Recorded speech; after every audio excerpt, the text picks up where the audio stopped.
Il canto della natura sta svanendo. È ora di ricominciare ad ascoltare.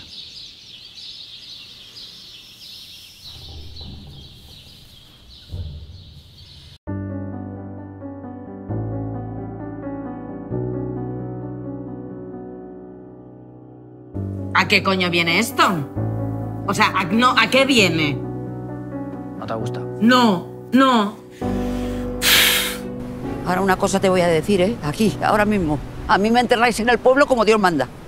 Ya, yo es que todavía no sé cómo a papá le dio por esto. Un funeral vikingo. Si además él era de Albacete, y ya te digo yo que poca tradición vikinga hay en Albacete. Está sometida a los dictados del patriarcado y eso se tiene que acabar. Porque las mujeres habéis sido criadas para satisfacer nuestros deseos. Pero ¿dónde están los tuyos? ¿Dónde están los tuyos, Mónica? ¿Dónde está todo eso que tienes ahí dentro y que no te atreves a sacar? No sé, piénsalo. Pero terminamos la peli, la estrenamos y ha funcionado de puta madre en taquilla. ¿Qué más puedo pedir? Wow, y París, ¿eh? ¿Y tú? ¿Estás haciendo algo ahora? Ahora justo no. Me enteré de que te divorciaste de Antonio. ¿Antonio? Uf, sí, hace 26 años. No recuerdo quién me lo dijo. Creo que fue tu prima Encarna, que me la encontré por casualidad.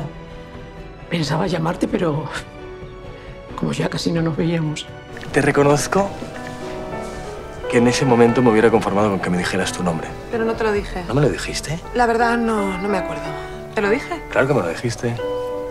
¿Y cómo te dije que me llamaba? Catalina. ¿Por qué me miras así? ¿Por unas hija? A ver, Ana, yo te voy a decir una cosa y lo que te voy a decir lo vas a dejar dicho.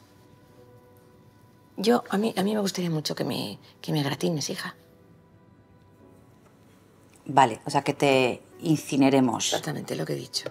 Me parece estupendo, mira. Claro que es estupendo. Y que me esparzas, o sea, a mí no, a las cenitas por la playa. Hay que aprovechar la vida, hay que cuidarse. Gonzalo, ¿Sabes lo que me ha dicho antes la mujer de Santi en el tanatorio? Bueno, perdón, la viuda de Santi. ¿Sabes lo que me ha dicho? Que soy un tío guay. Y se me olvidaba, tío, se me olvidaba. Y vivimos tan intoxicados que se nos olvida que somos tipos guays. Sí.